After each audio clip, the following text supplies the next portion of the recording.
If you've struggled with self-confidence for many years, I'm going to tell you in this video how to fix it. So self-confidence is something that comes from the self. It's in the word itself. We say I struggle with self-confidence, I struggle with self-confidence. It's all about you, right? Now, that's a responsibility, and possibly a burden to some, where it's actually up to us to sort it out. All kinds of people have went through all kinds of different situations. Maybe you've had a rough upbringing, maybe you've been in with the wrong crowd, maybe you've suffered with depression or anxiety, or you've had some grief going on. There's a lot of different situations for different people, but when it comes to confidence, the self is always the person who creates it. See, confidence isn't caught, it's not attained or purchased, it is gained through what we choose to do. Confident people have more proof. Now what that means is they have more evidence that they have overcame and got through certain things. Now you may have heard the phrase courage, having courage. Now does courage mean that you have confidence when you undertake something that takes courage? No. Courage means feeling the fear and doing it anyway. Now courage is a thing that it actually comes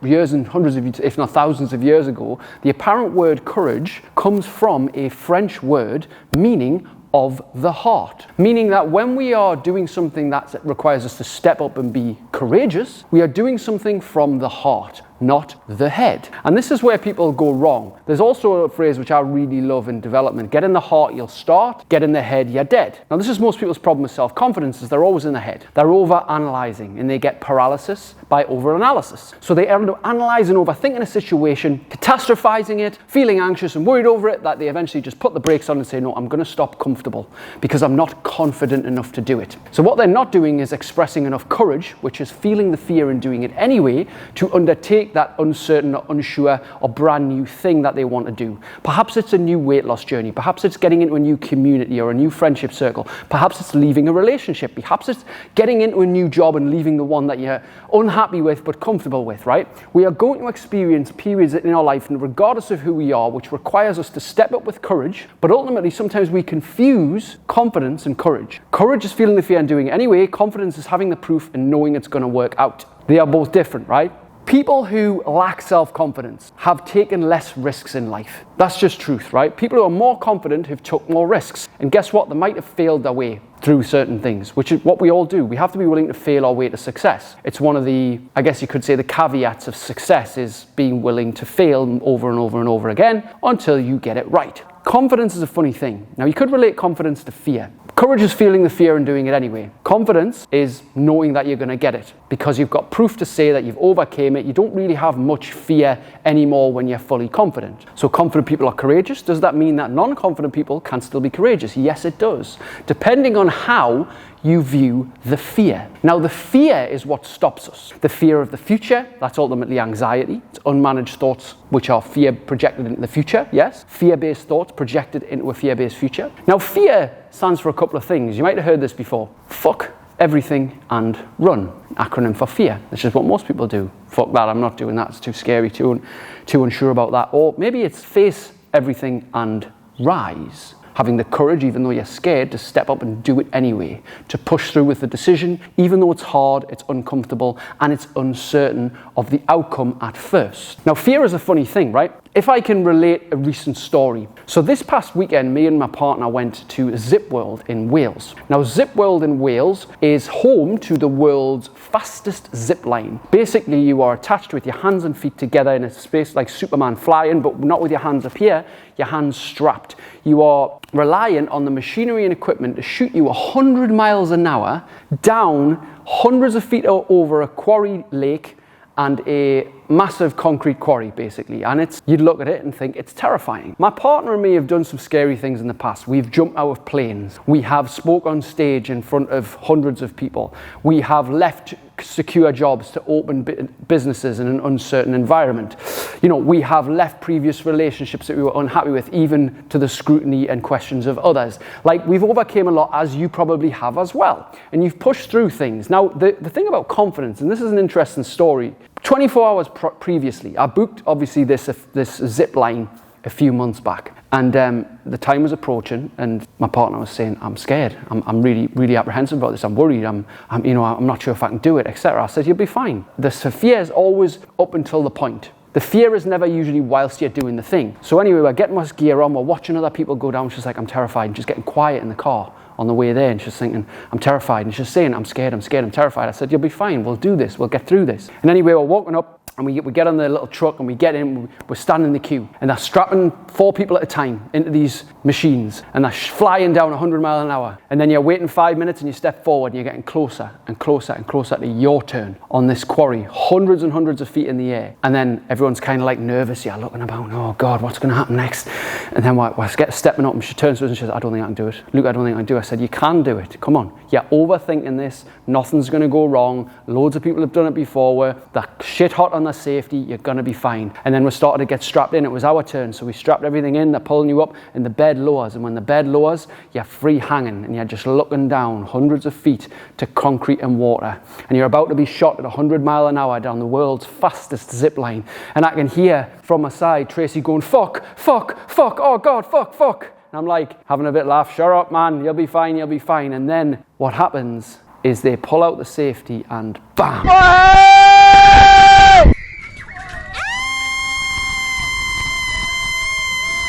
Now this scream that you've just seen goes on for quite a while. But what happens after about 30 seconds of this scream is this.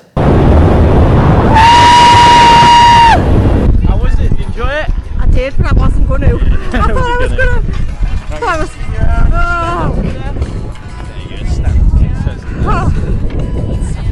Leila, that was mint. Now the scream turns from a scream of fear into a scream of delight and excitement. And so we end the zip wire, and it lasts about 57 seconds to a minute. And we get off, and our heart's pounding, and we're up height, and I said, did you enjoy that? And she went, can we do it again?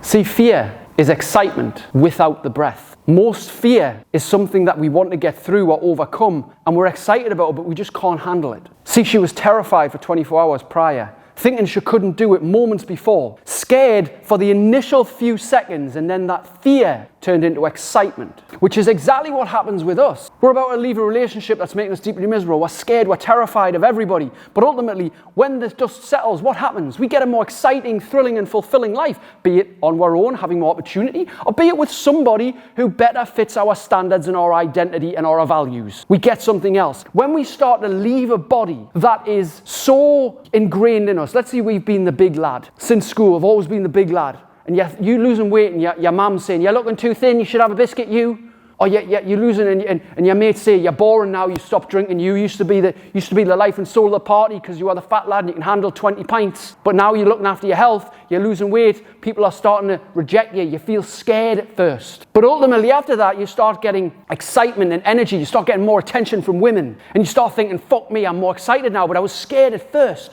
See, you're in a job that you hate, that you fucking absolutely despise, but you go just for the money, and you're terrified to leave it in case you'll not get anything else, in case your parents say you're stupid for leaving that secure job. What about your pension, and what about this and that, and what about your family and all the rest? But you're fucking miserable every day, but yet you do it, and then you're scared for a bit, and you're terrified of being rejected from other companies or people, and you're terrified of not being able to get back on track. But ultimately then it leads to an opportunity where you actually fall in love with a job or a business that you actually love, and you think, fuck me, I've now got excitement, because fear turns into excitement when action is present. And we have to stop thinking all the time about what could go wrong. And we have to start thinking about what might go right. What's the best case scenario? See, wherever there is optimism, there is opportunity. And with fear, there is a lot of pessimism, there's a lot of negativity. And likely so, because your brain on a neurological level is wired to keep you safe. It's wired to look for threat in your vision, in your sound, in your feel, in your smell, in your whole senses are wired to think threat.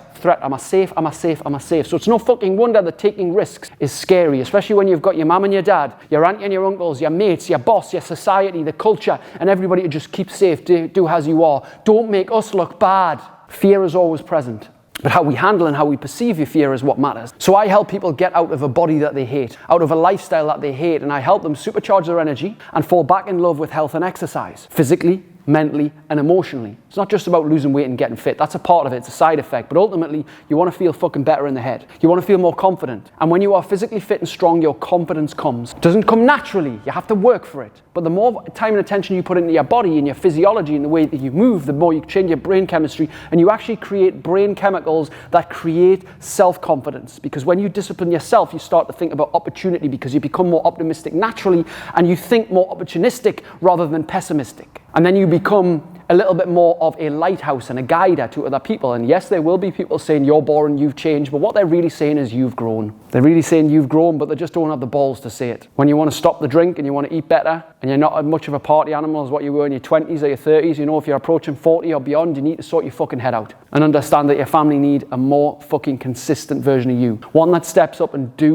does what they say they're going to do. That produces confidence as well, by the way. When you say you're going to do something and you fucking do it, that's massive self-confidence. Every time you say something that you're going to do and then you make a fucking excuse and you let someone down and you become less reliable, confidence, self-esteem just chips away until you're a shell of a fucking man. Because you keep bullshitting yourself and nobody fucking trusts you. Because you say one thing and do another and you take the fucking easy route. And you might say, I'm an all or nothing person, though, me, you know, and I take pride in that. All or nothing just means you fucking quit when it gets hard. That's not good. Be a little and often person, one that just shows up, chips away at the consistently good things that produce great value and produce great habits for the benefit of themselves and everyone around them. And keeping fit, strong and healthy is one of those things which will massively help with self-confidence. Because confidence comes from proof. And when you prove to yourself you're doing what you said you would, when you prove to yourself you're moving forward and not going back, then confidence comes. Because confidence comes from evidence. And if you look back and say, actually, I started this and I did that and overcame that and I followed up on my word and I did this little challenge and I overcame that and